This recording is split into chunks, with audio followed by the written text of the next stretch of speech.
Donc il appelle le FBI immédiatement. Le FBI débarque. Entre-temps, Louis XVI tente de s'enfuir. Bon, il court pas très vite, hein. Normal, il a passé toute sa vie sur un trône, alors... Donc du coup, Louis XVI est interpellé par le FBI, et c'en est donc fini pour le roi. Voilà. Donc après, par la suite, quelques jours après, ils l'ont mis sur la place publique, et ils l'ont décapité. Voilà. Alors après, selon certaines rumeurs, mais personnellement j'y crois pas du tout, il lui aurait même coupé la tête. Mais ça me paraît quand même très, très peu probable. Hein. Donc voilà, on peut donc dire en conclusion que Louis XVI a eu beaucoup d'importance pour la Révolution, et inversement, quoi. Vous avez trouvé ça très mauvais? Ah oui. Mais regardez bien mon nom de famille, s'il vous plaît. Ouais. Non, parce que moi j'ai bien noté le vôtre en fait, et mon père est recteur d'académie. Au revoir. Un petit moment ensemble d'imitation et d'humour. Mais qu'est-ce que l'humour? L'humour qui a le mieux marché en ce moment, c'est l'humour politique. Avec notre ancien président, pas qu'il soit mort, mais qu'il soit parti. Vous savez, le petit poney hongrois. Hongrois ou hongrois plus? L'ami de Kadhafi pour se donner un alibi. Le mari de la girafe italienne, dont son dernier album est sorti, ça s'appelle Tout en sourdine. Mesdames, Mesdemoiselles, Messieurs, pour la dernière fois à Monteux, voici Monsieur Nicolas Sarkozy.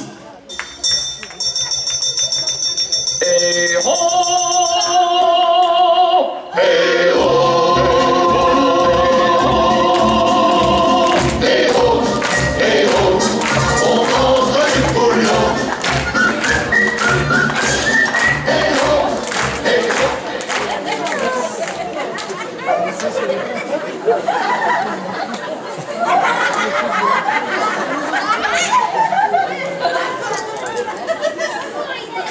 Chers compatriotes, je suis venu vous dire que je m'en vais.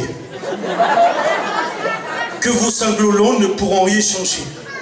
Comme dit bien Carla au vent mauvais, je suis venu vous dire au lent qui m'a défoncé. Je suis venu vous dire une chose.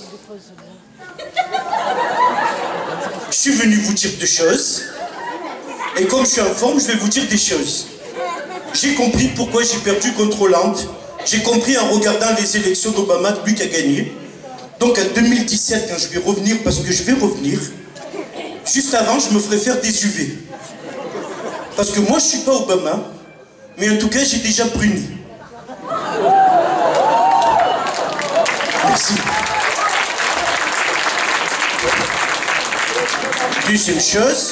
Deuxième chose, en ce qui concerne Hollande. Vous savez la différence entre les tulipes et les emmerdes? Les deux arrivent d'Hollande. Merci. Troisième chose, en ce qui concerne ma Carlita. Depuis que je suis à la retraite, on est parti à Euro Disney tout un week-end.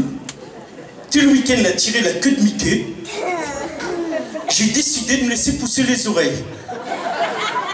Troisième chose, en ce qui concerne le PS, l'ancien parti socialiste et le nouveau parti sexuel grâce à Strauss-Kahn. En ce moment, ça fait plus d'Aubry.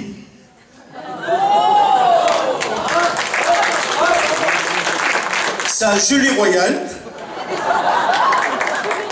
Lang et Delanoë veulent démissionner, j'ai bien peur que le PS perde les pédales. Je m'en fous, je balance. En ce qui concerne aussi le sport, vous savez que je suis un très grand... Enfin, je suis un sportif.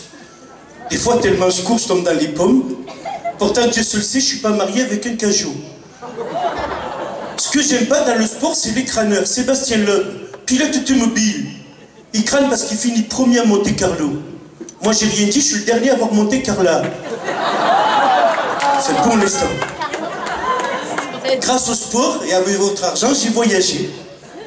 Le dernier voyage que j'ai fait pour le sport, c'est la Coupe du monde de football en Afrique du Sud. Et comme l'équipe de France, comme eux, j'ai fait un voyage éclair. C'est là-bas que j'ai appris la différence entre Stabilo Boss et l'équipe de France. Le Stabilo Boss, au moins, il marque. Merci. C'est aussi là-bas que j'ai appris la différence entre Zaya, celle qui a été fournie de DSK à Ribéry, et l'équipe de France. C'est que Zaya peut faire plus de 4 passes à la fois. Oui. On a tout connu avec l'équipe de France. le coup de boule de Zizou, le coup de main de Thierry Henry, le coup de gueule d'Anelka, le coup de ticket de Ribéry. On leur a mis un coup de pied au cul pour retourner chez leur mère. Vous voulez voir gagner les Bleus? Allez voir Avatar.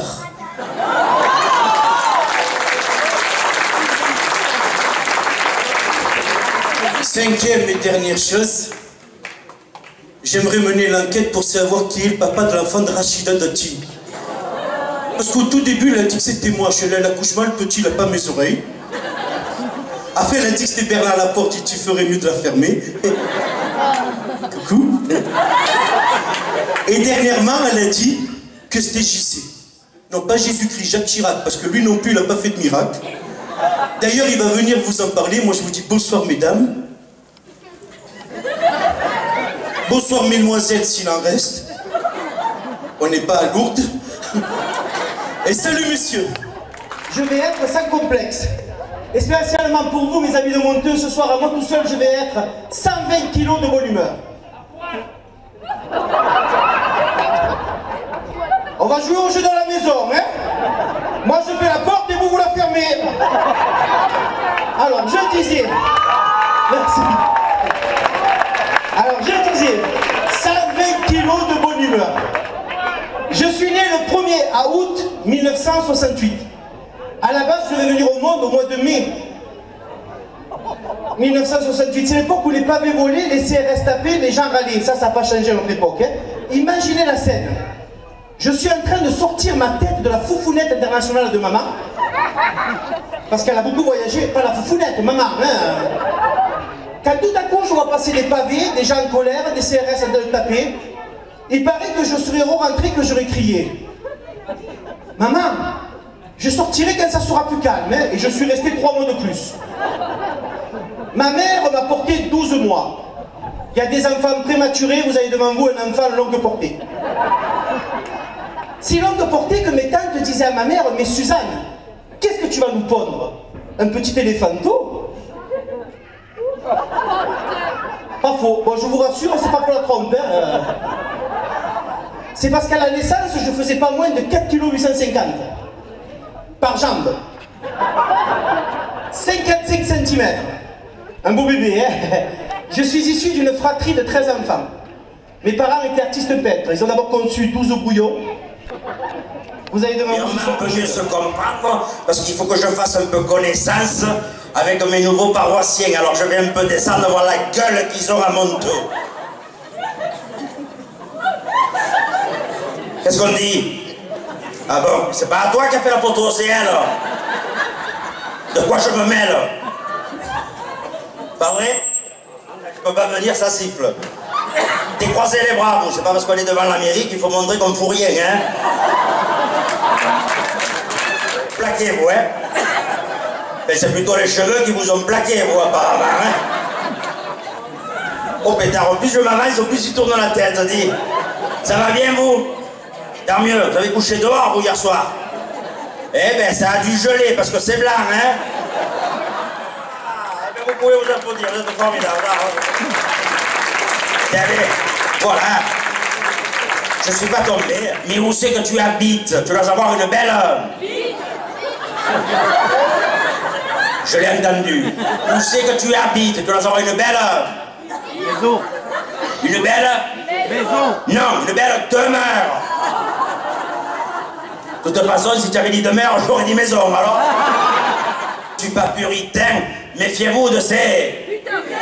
Il y en a qui connaissent les remparts, là, hein? De ces souvenirs qui font souffrir. Car entre nous, si j'étais une fripouille, eh bien, il y a bien longtemps qu'on m'aurait coupé les cheveux.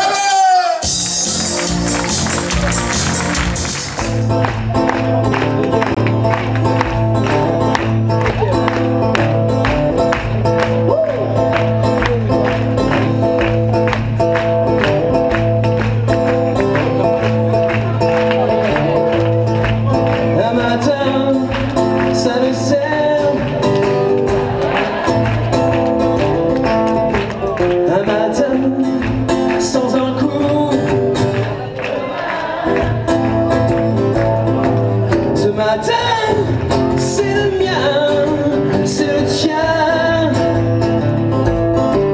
Un matin, de rien, pouvons faire un rêve plus loin. Oh, encore un matin, on juge coupable, ou bien victime, ou bien capable. Encore un matin, amis, ennemis, entre la misère et l'envie. Matin pour agir ou attendre ma chance, pour bousculer les évidences. Matin ignorance, matin intelligence, c'est toi qui décides du sens. Un matin, ça ne sert